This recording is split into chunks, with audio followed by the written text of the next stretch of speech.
Like a grand and miraculous spaceship, our planet has sailed through the universe of time.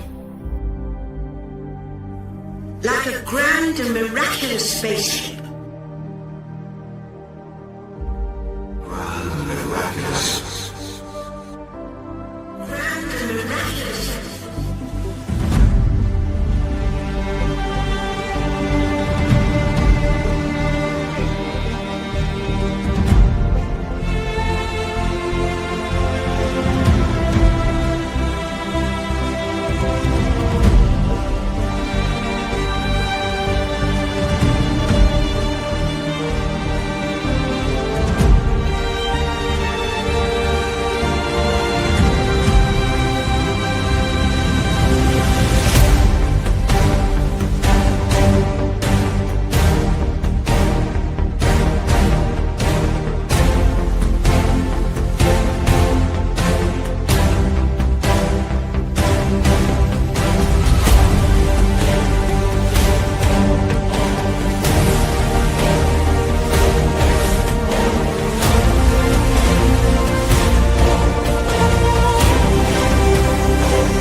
I think with the Muppets, there's sort of an innocence to them, you know? Mm-hmm. And I think that's something that appeals to the child in everybody. Because I think everybody is a child in everybody still.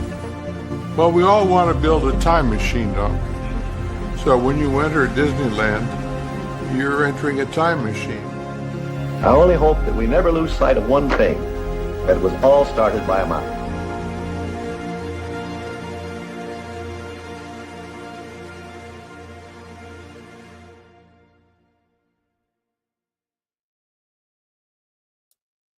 Well, hello, everybody. Thanks for coming to our second episode. Hope you all can hear me okay and see me okay. This is our second episode of Grand and Miraculous. We're going to cover the world-famous Jungle Cruise. So many great stories, so many great tidbits about this ride. I can't wait to go through it with you. Couple statements first and foremost. First and foremost, thank you so much for all the great feedback you've given me over the last week. There have been so many gracious comments and wonderful compliments, and also some great constructive feedback as well. So I'm very, very grateful to everybody who reached out to me. It really is overwhelming. I do want to point out I did have some AV issues last week. You know, I'm a newbie at this. I'm not a seasoned content creator, so I hope you can forgive some of my newbie mistakes here. Had a few AV issues, so this weekend I strung some Ethernet cable. I still need to get a good mic, so that's something that will be coming soon. But that's one of the reasons I have this monstrosity on my head right now, is that I still need to get a good mic. I've gotten some good recommendations so far. So thanks everybody for your patience in dealing with some of these tech issues as we sort things out. One other very, very obvious newbie mistake. Apparently you have to go into YouTube and actually save the chat replay. So I was unable to go back in time and look at all your great comments last time, especially the one-word comments about Peter Pan. So mea culpa, mea culpa. I'm learning. Please forgive me. I've got it set up this time, so hopefully we'll be set there. Just as a reminder for those of you who are here for the first time, our mission statement with this channel is to unveil the magic behind theme park attractions, exploring their creators, their immersive worlds, and the moments that keep us coming back, with your voice shaping the journey. So with that, we're going to talk about Jungle Cruise tonight. And I just want to drop a trivia question first. So tonight's trivia question is, in the early years of Disneyland's Jungle Cruise, not Magic Kingdom's, but Disneyland's, What unexpected animal briefly lived inside the attraction before being relocated? And this was an actual animal, not an audio animatronic animal. This was an actual animal that had an unexpected presence in the attraction, shall we say. So go ahead and think about that. I actually will be unveiling the answer as part of the deck that I'll be going through later. So go ahead and punch in your idea. Let me switch over here to our deck. And before we get into it, I really want to say hello to everybody in chat. Bitritz, hello, my dear. Hope you're doing well. Mr. Dragon, it's great to see you, Dave. I appreciate all your support. Gloria Thibodeau, I hope you and Jason are doing well. Oh, I see Jason too. So thank you both for being here. It's me, David T is in the house. Thank you, David T. I got some nice comments from you. It's much, much appreciated. Lamans Gray, I've gotten to know Lamans a little bit over the last week, and I'm very grateful that you're here. Thank you, Lamans. Leanne is here. Hi, Leanne. Thanks for coming. I appreciate it. The amazing Mike Beachman, thank you so much for your support. The amazing Monorail Molly, it's great to see you too. And let's see who it. Udalali Lane is here. Hello, Kate. Hope everything's going great. And last but not least, Pirate Queen Trish. Thank you, my West Coast friend. Hope you're doing well. So I'll go back and say hi to more folks as time goes on.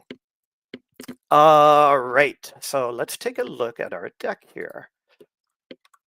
So very briefly, last time I spent way too much time talking about our methodology, and we didn't actually get into the attraction until halfway through the hour. I won't do that tonight. I have lots to talk about with the attraction, but I do want to recap our methodology a little bit. So to avoid the subjective evaluation of these theme park attractions, we're trying to dissect these into 3 pillars. And I assert that these 3 pillars are table stakes for evaluating an attraction. You have immersion, you have storytelling, and you have delight. And those are kind of the 3 pillars you can think of. Sorry, Dad, I know you're around listening. I'm stealing your word.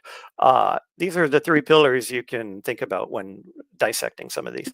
Maybe these work, maybe they don't, and we can adjust and adapt over time. Maybe there's a certain aspect that we're forgetting about. To remind you, we'll be visually representing this evaluation in what's known as a radar plot.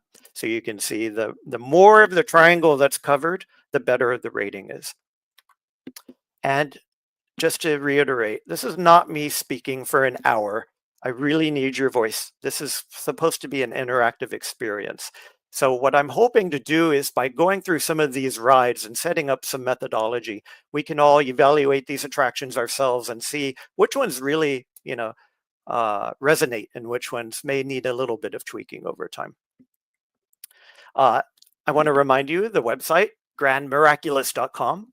Not Grand and Miraculous. Someone unfortunately stole that one, so don't go there. Go to grandmiraculous.com. We have the Jungle Cruise at the top of the list now.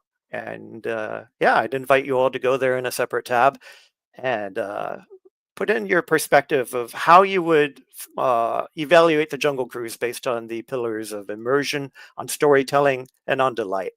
And you can use that code JCHO. Sorry, I messed it up myself. JCOH. And you may notice that we have Nightbot in the chat now. So thank you for those of you who recommended Nightbot. Nightbot will be popping in and be providing some interesting tidbits from time to time. Just a reminder, this is a labor of love.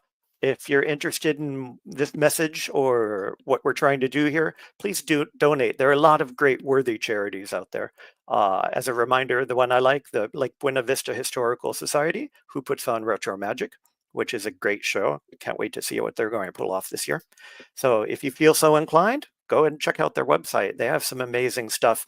I also put up a playlist of all the Retro Magic talks from 2023, which is just hours and hours of just gold goodness from all of the Imagineers who worked on some of these attractions. And I should point out, my dad's one of them. Hi, Dad. I do want to recommend two books too. Some of the tales you'll be hearing about tonight were taken from some of these books. Mouse Tales and More Mouse Tales by David Koenig is a fantastic series. If you're a self-respecting Disney fan, you should definitely get your mitts on these books because they have so many great stories and so many anecdotes that I don't have time to talk about tonight. So I would recommend that if you're interested. So let's go, before we dive into the attraction, let's do something fun. So this time, now that I'm keeping the chat replay, go ahead and type a single word that comes to mind when you think about Jungle Cruise. It could be anything.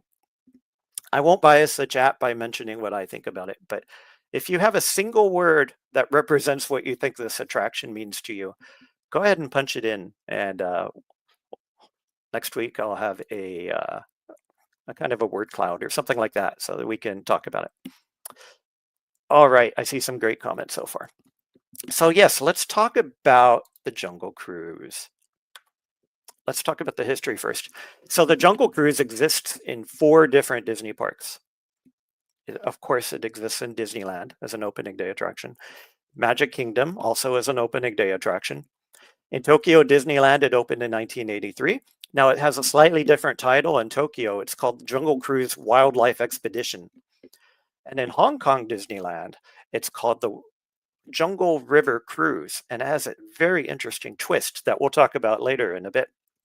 It opened in 2005.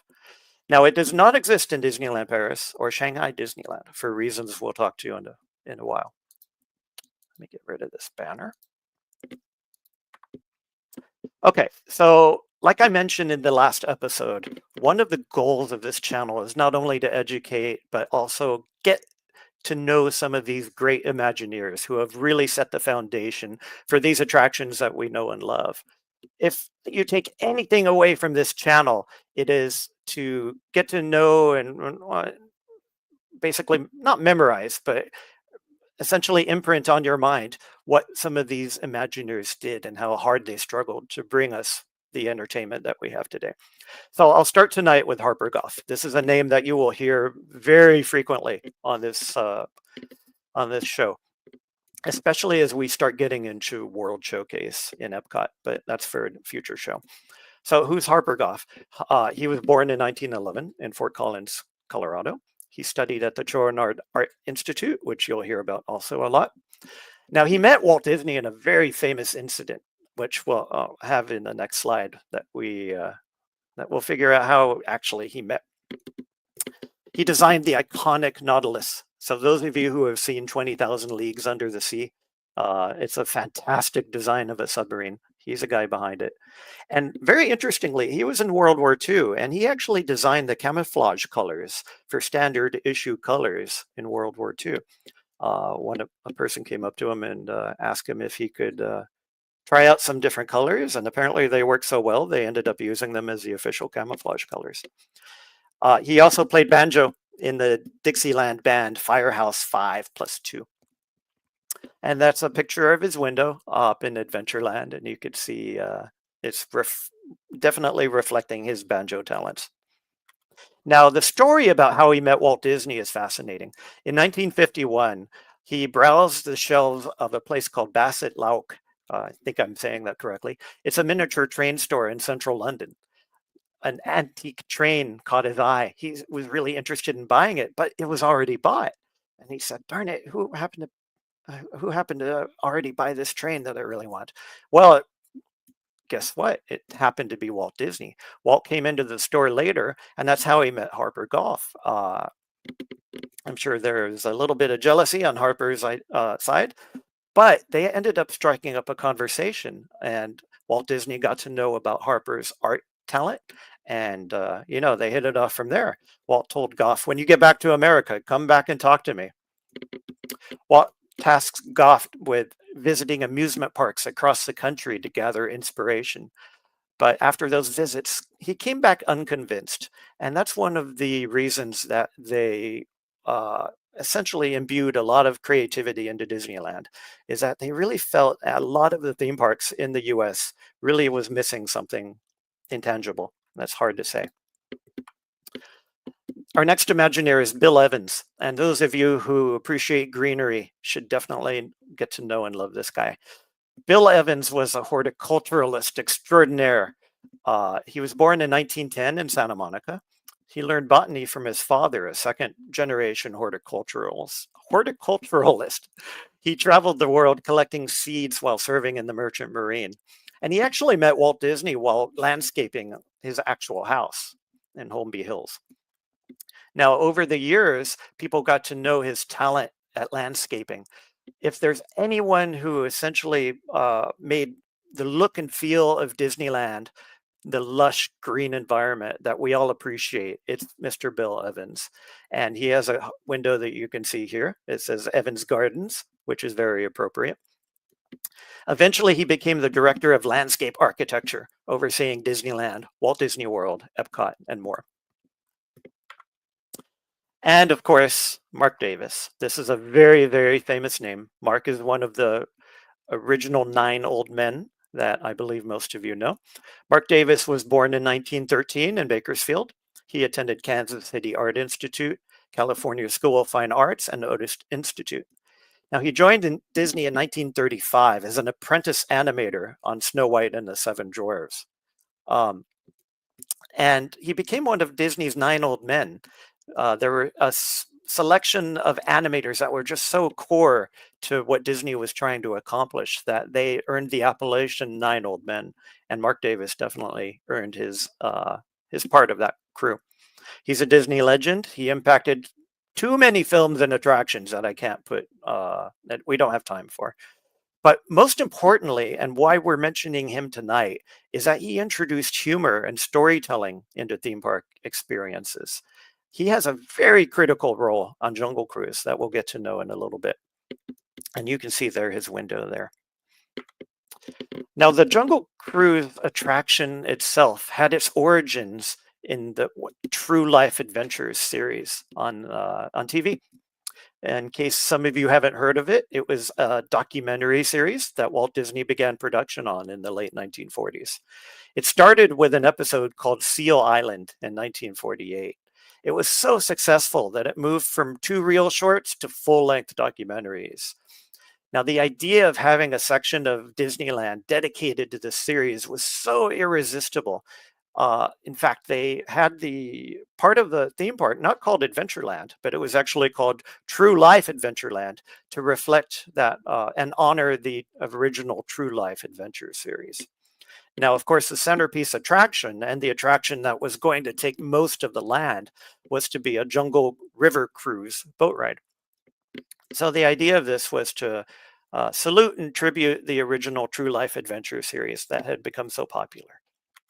Here's a picture of a poster of the very first True Life Adventure, and it was called Seal Island.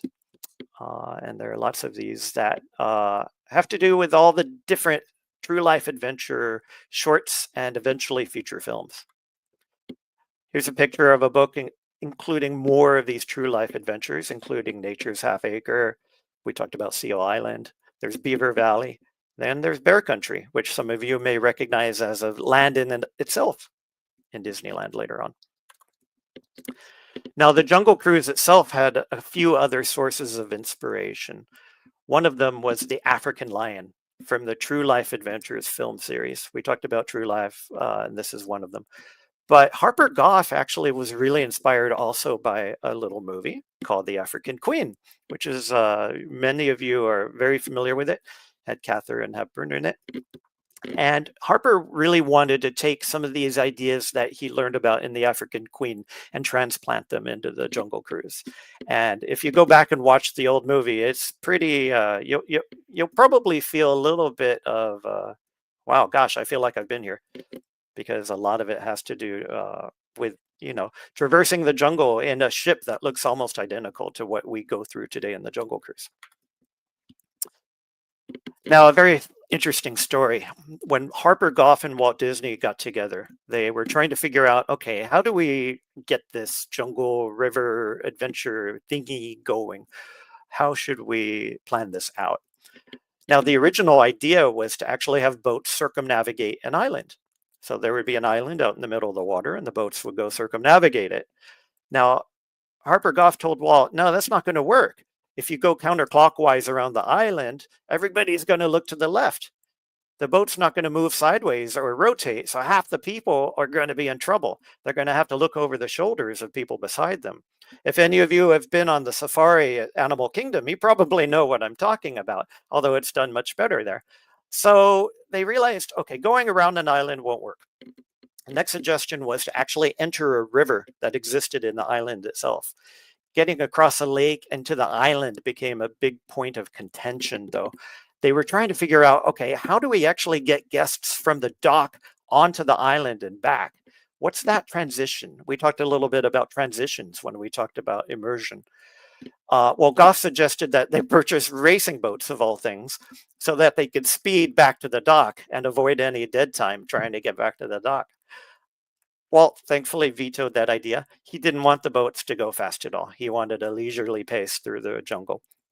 The compromise turned out to be to start with a river and return to the same place they started at. Now, they came up with a name for this ride. It was called the Tropical Rivers of the World. And by the time Disneyland finally opened, it became the name we all love and cherish, the Jungle Cruise. Now, how do you create a jungle? That's a very tricky question, especially on the budget that they had at the time. Well, Adventureland was originally planned for the east side of the park, which is where Tomorrowland exists right now. However, there is an abundance of eucalyptus trees over on the west side of the land, and that actually convinced them that that should be the better place for Adventureland because they can take advantage of a lot of these trees that already existed. So, in case you're curious why Adventureland happens to be on the left side as you enter the park, well, now you know. Now, Bill Evans, who we talked about earlier, was tasked with landscaping not only the Jungle Cruise, but practically all of Disneyland, and in fact, most of Walt Disney World. The man was a horticultural expert, and he was tasked with creating the jungle in the Jungle Cruise. Well, you might think to yourself, how in the world do you do this? Of course, you can import tropical plants. However, he came up with a very interesting idea. He realized that you can take orange trees and simply flip them. And you could flip them upside down, plant them in the soil, and you'll end up with this interesting structure that kind of looks like an upside down pyramid. But what he did was that he can grow vines on the exposed roots. And that turned out to be a very effective approach because it looked like these were very mysterious vine-covered pieces of trees that no one had ever seen in that area. So that was a brilliant idea. However, there were some other problems. I mentioned the eucalyptus trees. Well, Imagineers marked trees with red and green kind of flags to indicate which ones should stay. Unfortunately for us, the bulldozer driver was colorblind. And so a lot of the green trees were torn down. So Walt Disney was in a tizzy. He was trying to figure out, oh my gosh, what am I going to do to take all these trees and find trees to plant on my attraction? So he bought trees from anywhere he could, including some interstate construction that happened to be going on at the time. There are two funny anecdotes that I want to share. Quote unquote, we would call cities to see if they were tearing out trees for improvements and go and buy them. We got many that way, recalled Harper Goff. We drove all around in places like Pasadena, seeing great big nice trees. We'd go up to people and ask them, hey, any chance you're tired of that tree? We'll give you $200 for it and carry it away. Most of these people looked at us like it was some kind of a joke. Another anecdote. One house in Beverly Hills had a tree in its front yard that looked perfect. And after driving past it several times, Goff asked Jack Evans to pull over outside the house. I thought, well, what have we got to lose? Goff later laughed and recalled, I went in to ask the people if they would consider selling it. I told the owner we would replace it with the flower bed or anything that they wanted. And surprisingly, the owner told me, yes, it was blocking the sunlight and the view coming through his windows. So that was actually a good deal. It was a tree that went around the original Burmese temple, and we got it for nothing. So you never know when you're going to get your key narrative element of an attraction. Now, some trees on the attraction actually are famous. There is a tree called the Dominguez palm, And that's actually a famous tree near the entrance to the Jungle Cruise. The palm tree was actually planted in 1896 by the Dominguez family, who owned orange groves in the area. Their grandson, Ron, sold their property to Disney as part of the Disneyland sale, but left the single palm up as a tribute. Now, Ron actually became a part of the Disney family and a cast member. He became a ticket seller on opening day, and he worked up to executive vice president. He's actually honored with a window on Main Street above the market house. So the next time you're in Disneyland, take a look at the right side of the entrance, right next to Indiana Jones, and you can see this famous tree. Here's a picture of his window that was gifted to him as part of a tribute to the things he's done for Disneyland. Now, over the years, as you can imagine, when you're building a jungle, there's going to be some creepy crawlies that crawl into place. So over the years, the vegetation thickened and attracted lots of insects. Every year around September, nickel to quarter-sized spiders would infest the ride and spin huge webs hanging over guests' heads. Now, these Jungle Cruise captains would often go on what they called spider patrol. So they would actually load real BB pellets from the shooting gallery, which was in Frontierland, and they would go off and they would go pick off these giant spiders. Some of them were actually 4 inches in diameter. So that's one way that they handled some unfortunate creatures. Let me briefly say hello to folks in chat who have popped in. I see Dame Dystopia. Hello, friend. Dave's Disney Dreams. Monorail Molly, thank you for being here. And I think Lamans and Mike sent hi to. So thanks for being here. Okay, let's talk about the animals a bit. The animals in the Jungle Cruise had a very interesting story. The original plan was actually to use real animals, as you can probably imagine. If you're thinking about creating a Jungle Cruise, well, why not have real animals? The problem is, what do they do during the day? If anyone has been to Animal Kingdom, you know what the problem is. They'll go to sleep. So Walt really didn't want to have people go through his attraction where he wasn't exactly sure of what the experience would be like. So to replace them, the ride would feature animated animal figures and some native figures as well.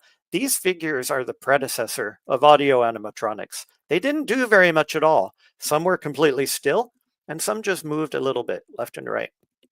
But you can see in them the seed of what Walt was able to bring later with audio animatronics. Chris Mueller, sculptor, and Bob Matty, head of Disney's mechanical effects department. They were instrumental in creating some of these, we could call them light audio animatronics.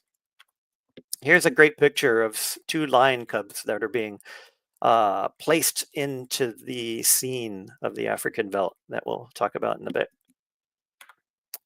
However, and this is where our trivia question comes in, there were a few real animals on the ride at one point. Now, Disneyland rented live alligators from the Buena Park Alligator Farm near Knott's Berry Farm. These were 3-foot-long reptiles placed in chicken wire pens near the entrance to impress the people who are waiting in line.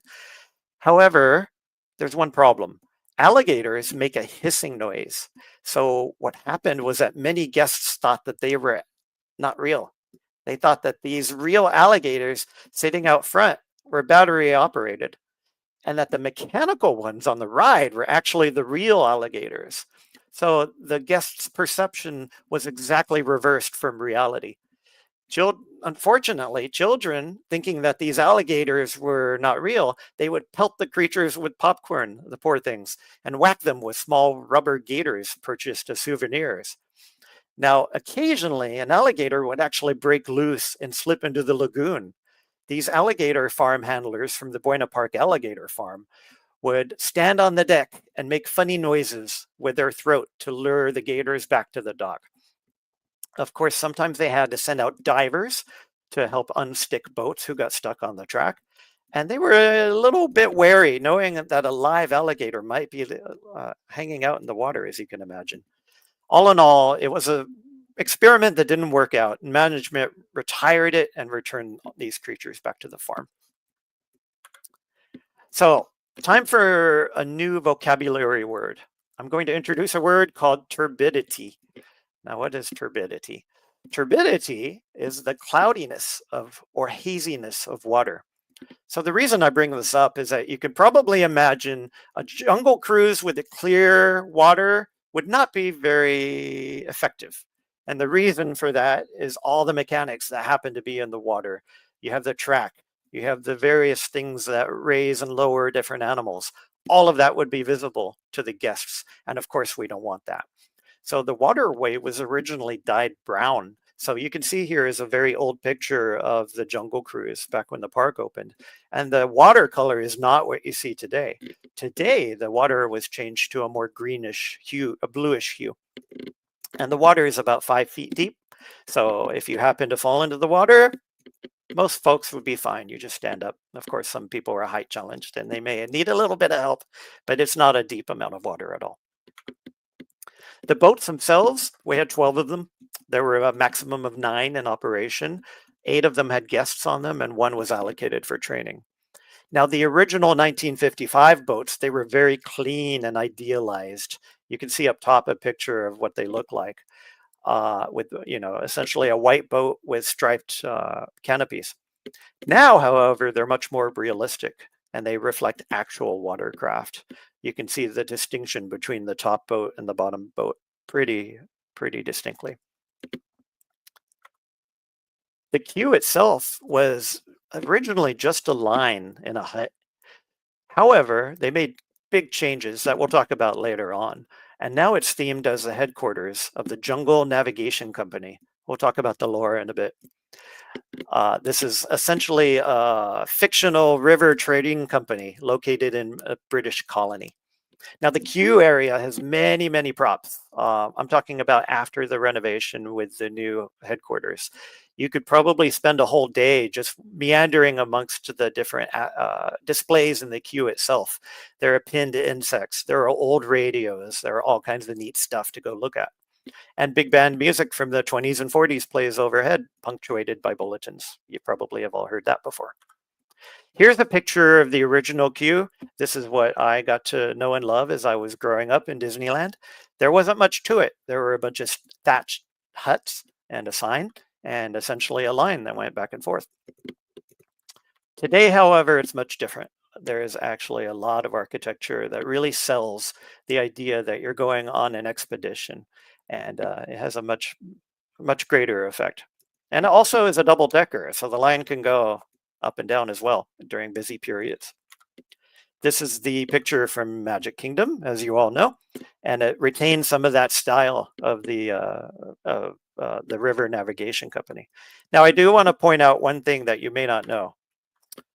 Take a look at this creature underneath the sign. It took me years and years and years to realize that this is a tribute. Do you see anybody that you may know as in this face underneath the Jungle Cruise sign? Well, if you guessed Donald Duck, you're right on. That's actually a little tribute to Donald Duck, and I'm ashamed to admit it was years and years and years before I ever realized that this was Donald Duck. There's a similar tribute to Donald Duck in Galaxy's Edge, by the way, that we'll share it when we talk about that part. But yeah, there are little tributes to different characters all across the park. Now, the queue in the Magic Kingdom is also full of Easter eggs. So, for example, there are these bottles that you can see. And one of them says, "Practically perfect, peculiar way remedy." This is a tribute, of course, to Mary Poppins. There's also Professor's Miracle Tonic for Everlasting Life. That's a tribute to Haunted Mansion. So you can go through this queue and see all kinds of great stuff. Now, on the docks in Disneyland is a rather famous life preserver you may not have noticed. This life preserver, which says Coronado, is actually from the Vasquez de Coronado boat in the famous film Indiana Jones and the Last Crusade.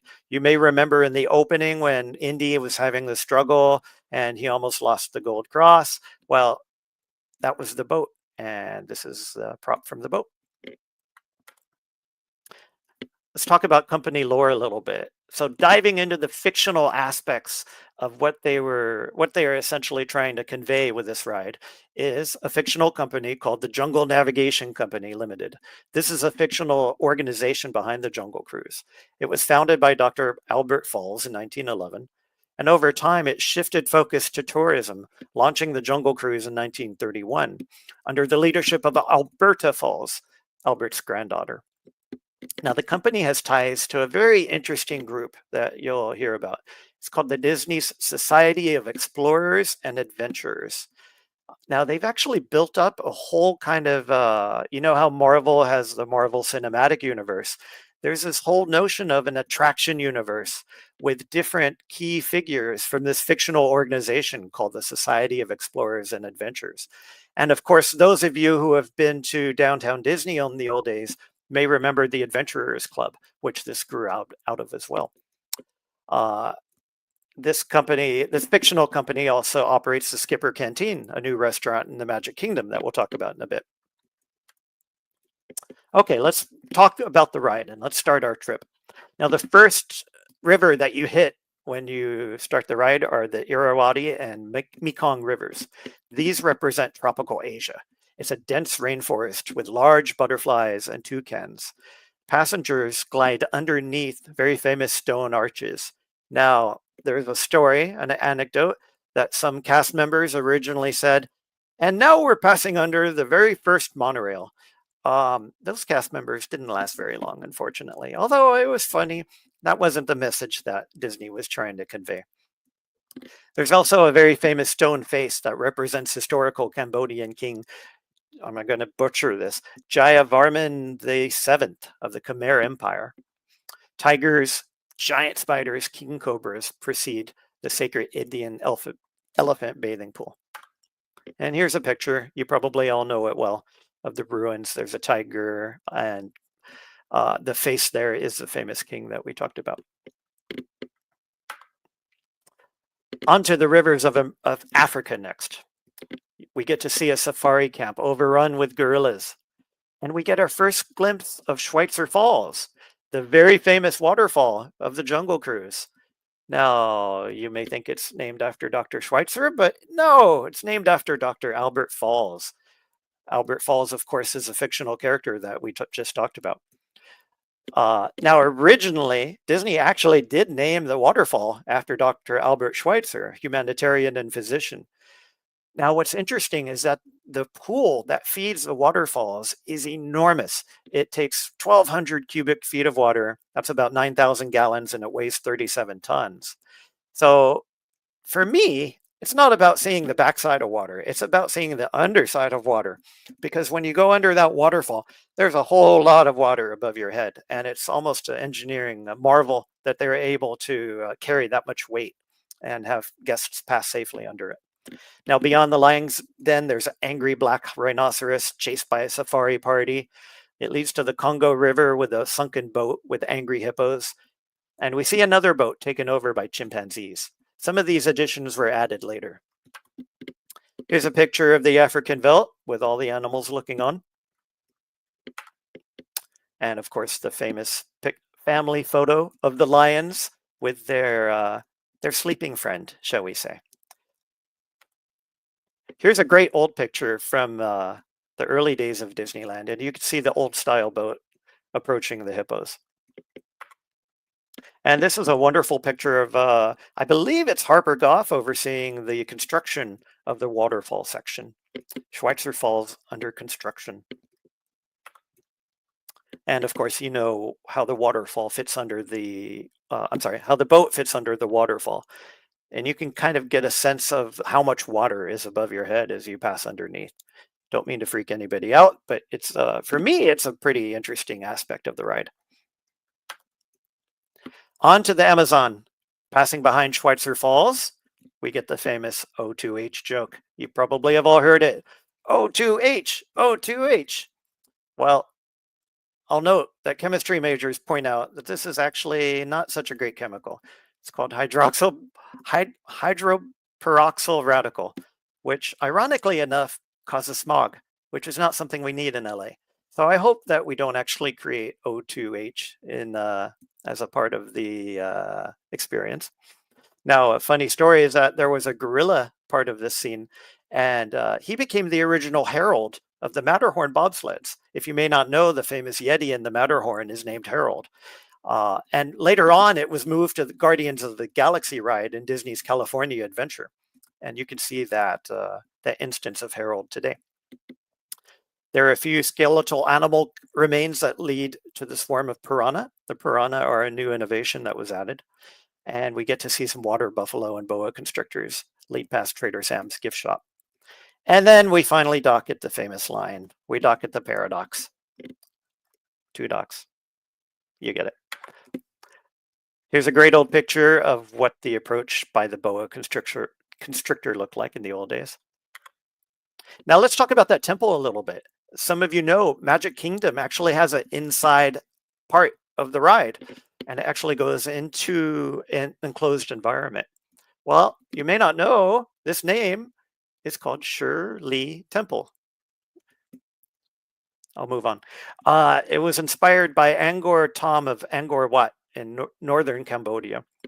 And it originally appeared as an external element in Disneyland, and it had a golden idol of Buddha. Now that changed a lot over the years. In the 1960s, it was changed into Hanuman, which you see here.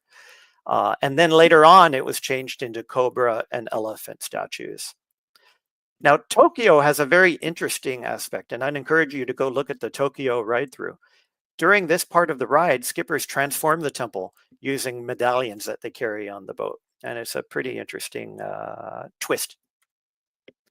Now, over the years, there were many celebrity visits to Disneyland, of course. Richard Nixon was famously fond of Disneyland. His press secretary, Ron Ziegler, actually worked as a Jungle Cruise captain. In fact, on one of Nixon's visits, they cleared a special boat for him to ride the Jungle Cruise, and his team and Ziegler gave what he could remember of the spiel.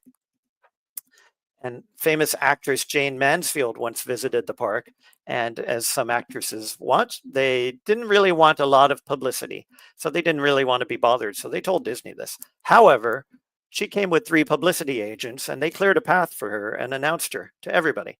So much for not wanting attention. She wanted pictures of herself taken among the trees and animals. Now, Disneyland loaned her a little rowboat for a private photo shoot, which was a nice touch. Over the years, there was some feedback that Walt heard in person. Walt once overheard a child ask his mother to ride the Jungle Cruise, and he was aghast when the mother responded, "Well, you know, we've ridden it last time, and we really didn't need to do it again. It was pretty staid and boring." So Walt brought over Mark Davis, and he added some freshness, some very, very impactful freshness. Now, Mark Davis was a visual comedian by nature. He added the playful elephant pool, some comical trapped safari sequences that you may know and love. And it was these playful ride sequences that really planted the seed for the ride's comedy to bloom. So if you may not know, well, let's take a look at some of Mark Davis's drawings. Here's his drawing of the famous elephant in the waterfall. And of course, the rhino tormenting these poor explorers on the root of the tree. Now, there wasn't much comedy originally on the Jungle Cruise. You and I may know Jungle Cruise for their bad puns, and that wasn't the case originally on the ride. The original intent was to be a realistic voyage through world jungles, an educational one, in fact.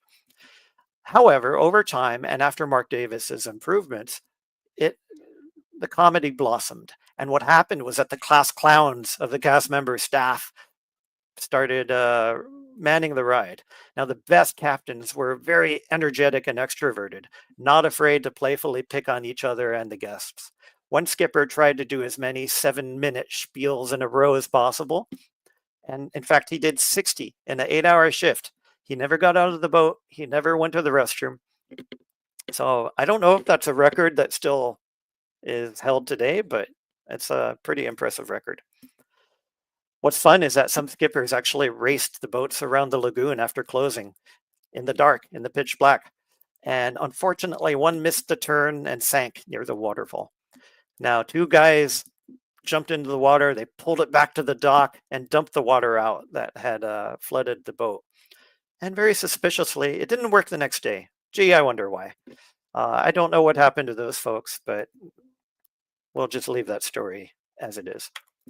There were many, many more shenanigans. We could spend a whole hour talking about these stories. For example, on their last day of work, employees usually received a traditional send-off.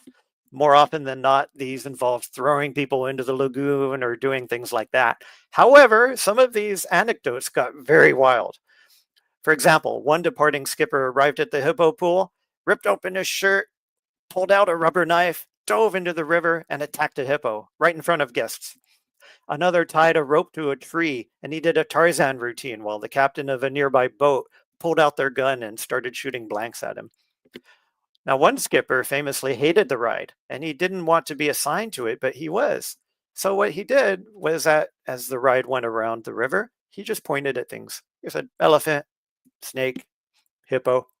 And as you can imagine, his boss wasn't too happy about that.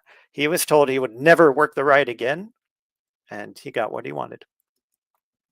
Now, there was another famous episode where someone about to leave the company actually filled the lagoon with bubbles.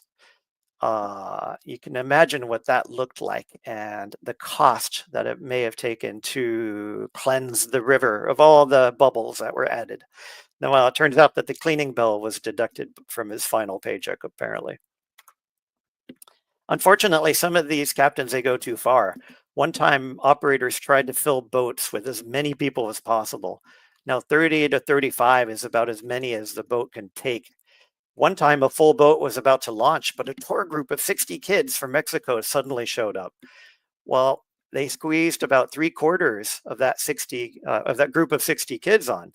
Kids were sitting on the engine, arms were hanging out everywhere, and it didn't get very far. The boat broke down before it could even leave the dock. There were so many passengers, they filled up the next 2 boats, reloading them.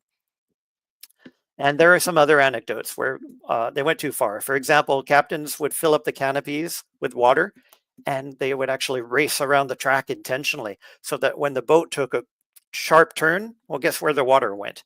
Yes, it spilled over the canopy and right down guests' back. So some of these stories may have gone a little bit too far. Here's a fun quote from someone who actually filed a complaint at City Hall. Quote unquote, that man said jokes the whole time, never stopped. He had to joke every 5 seconds. Of course, those of us who are used to it will probably realize, yeah, but this guest didn't like it. Now, interestingly enough, after the comedians had started planting the seeds and after they started testing different spiels, the narrations department in Disneyland actually had a class on improving guest interaction. There was a gentleman named Bruce Kimbrell, a supervisor of this organization, of the narrations department, and he created a class called Spiel, S-P-I-E-L. And S-P-I-E-L stood for show awareness, presentation, interaction, enthusiasm, and language. And he tried to work with different skippers and have them develop particular characters. For example, a conceited, hardworking captain, a dim-witted mechanic, etc. Now, this focus on quality and standardization had a really big impact. Unfortunately, I don't have time to talk about what happened to that division after the fact, but it's all documented, and I'd really recommend reading more Mouse Tales if you're interested in that. Let's talk about the other parks a little bit. Tokyo. How does a Jungle Cruise ride work over there? Well, interestingly enough, they travel clockwise as opposed to counterclockwise. It was themed to a more upscale African city, and the building itself actually shares space with the entrance to the Western River Railroad, which is what they call their railroad. In 2014, it was renamed Jungle Cruise Wildlife Expeditions. So it's not just called Jungle Cruise out there, it's called Jungle Cruise Wildlife Expeditions. Hong Kong is quite different as well. The route is quite different, and it circumnavigates Tarzan's treehouse. Now, what's really cool is that the grand finale of the ride has a battle, and the boat pulls up to two fictional gods, a fire god and a water god, and they have a battle with each other. It's really fantastic. You should take a look. Again, we have our playlist with all of the attraction rides throughs you can enjoy. Now, because of Hong Kong's the different diversity of people visiting, they had originally had three languages available: Cantonese, English, and Mandarin. And they originally had a different queue, so you had to pick the language that you wanted to hear. However, they changed that, and now when you board the ride, you get to hear all three languages. So they basically alternate.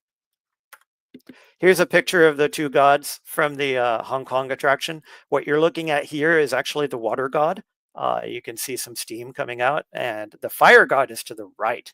And so first the fire god lights up, and then the water god starts spitting all kinds of water to put out the flames that the fire god puts out.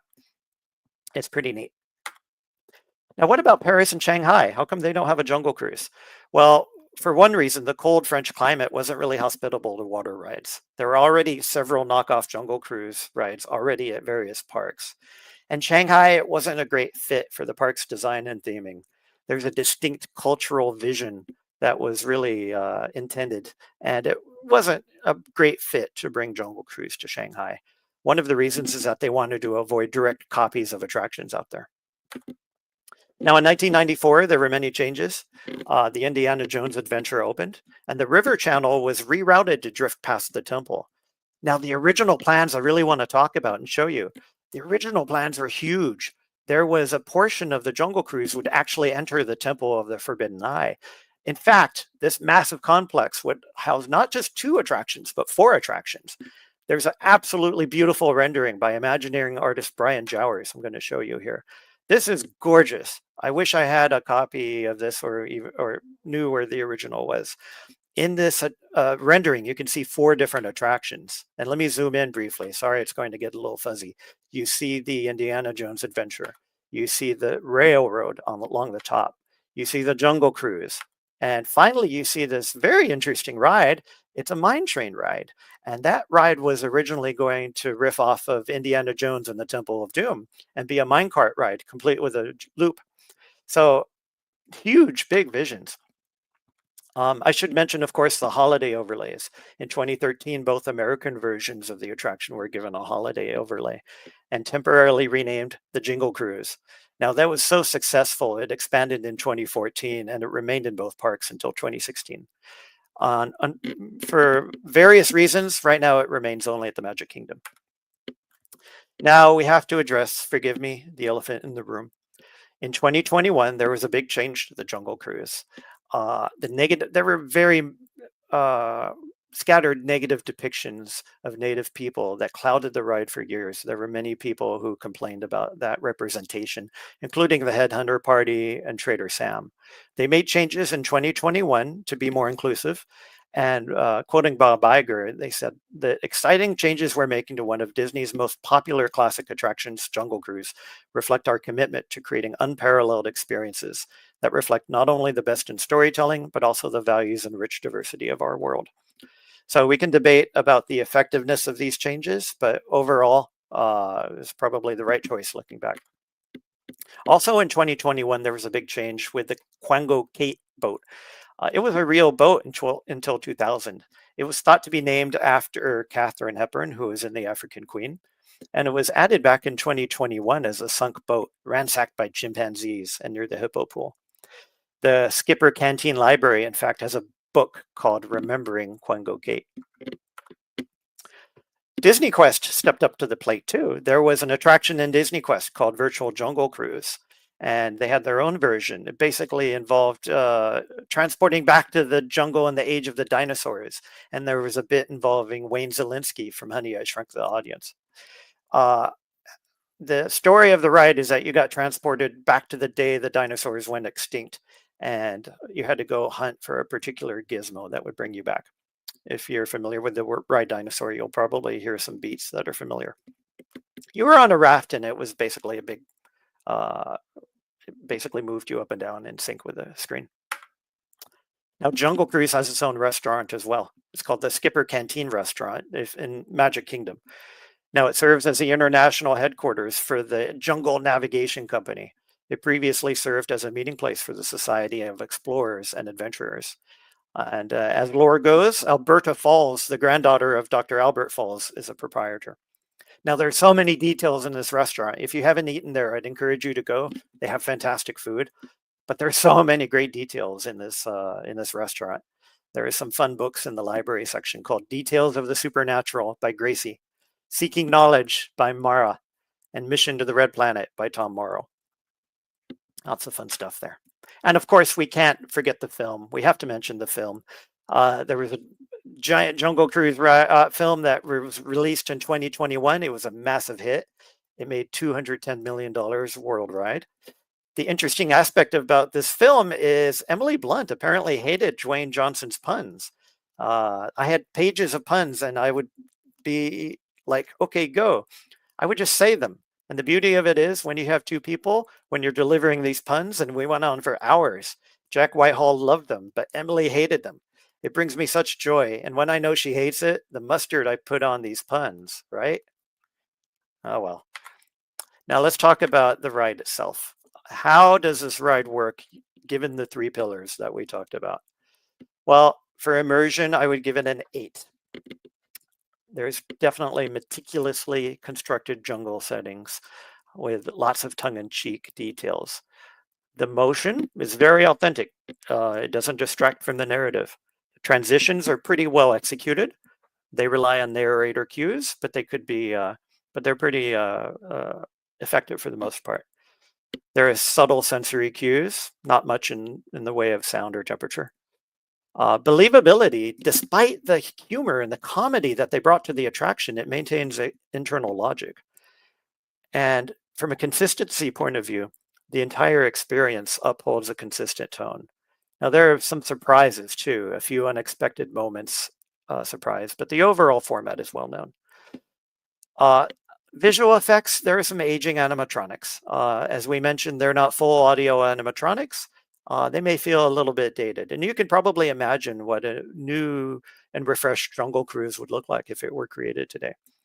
Overall, it's an integrative, cohesive experience that really sells the notion that you're out there on the river. Storytelling is a little bit weaker. The narrative is episodic. It's not a fully integrated story. It's a very charming story, but it doesn't go very deep. The guests, in terms of role assignment, they're passengers. They're not actually driving the story. In terms of visual storytelling, there are many detailed set pieces and lush foliage that help sell the story. But it's really the practical effects and the animatronics that are incidental to the story. There's a lighthearted message of adventure, but it's not particularly deep or articulated. And the queue and pre-show is modest. I like what they did with the renovation, where you actually get a sense of the company behind the show. And from a thematic fit, it perfectly supports the attraction's jungle expedition theme in a very consistent way. In terms of delight, I give it a 7. There's definitely a lighthearted tone right from the start. It has deep, deep nostalgia. Everybody who goes on Jungle Cruise has probably love in their heart for either their first time on the ride or funny joke that they heard. It's a relaxed but playfully invigorating adventure. There are lots of pun-filled skipper commentaries and unexpected set pieces that help provide memories.